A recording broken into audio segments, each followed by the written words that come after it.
Welcome to Tamil tiny tales. நம்ம சேனல்ல வர கதை உங்களுக்கு பிடிச்சிருந்தா லைக் பண்ணுங்க. குறைகள் இருந்தாலும் கமெண்ட் பண்ணுங்க.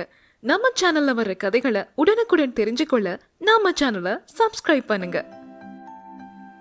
ஹாய் குட்டீஸ், நாம இன்னைக்கு பார்க்க போற கதையோட தலைப்பு எலியின் பசியும் மாட்டின் மன தூய்மையும். நமக்கு ஏதாவது ஒரு சூழ்நிலையில அடுத்தவங்க உதவி தேவைப்படும். அப்ப சிலர் நமக்கு உதவி பண்ணுவாங்க, சிலர் பண்ண மாட்டாங்க. ஆனா உதவி பண்ணாதவங்க பக்கமும் சில நியாயம் இருக்கலாம். அது எந்த மாதிரின்னு ஒரு சின்ன கதை மூலமா பார்க்கலாம். வாங்க இப்ப கதைக்குள்ள போகலாம். ஒரு காட்டுல எலி ஒண்ணு வாழ்ந்துட்டு இருந்துச்சு.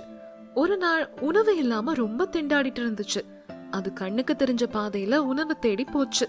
அப்போ ஒரு மாடு அங்க நின்னு புல்ல சாப்பிட்டுட்டு இருந்துச்சு. அந்த மாடு கிட்ட எனக்கு ரொம்ப பசிக்குது, கொஞ்சம் சாப்பாடு தாயேன் அப்படின்னு அந்த எலி கேட்டுச்சு. அதுக்கு அந்த மாடு, நீ கேக்கும் போது உனக்கு நான் சாப்பாடு குடுக்கணும்னு தான் நினைக்கிறேன். ஆனா நீ என்ன சாப்பிடுவேன்னு எனக்கு தெரியாதே. நீ புல் சாப்பிடுவேன்னா என் கூட சேர்ந்து சாப்பிடு அப்படின்னு அது சாப்பிட்டுட்டு இருந்த புல்ல காட்டுச்சு. நான் இது சாப்பிட மாட்டேன்னு அது வேற பாதையில போய் அதுக்கான சாப்பாடு தேடி சாப்பிட்டுச்சு. அப்புறம் சந்தோஷமா அதோட வீட்டுக்கு போயிடுச்சு. moral of the story, நாம சிலர்கிட்ட உதவி கேட்டாலும் அவங்க மனசார நமக்கு உதவி செய்ய நினைப்பாங்க.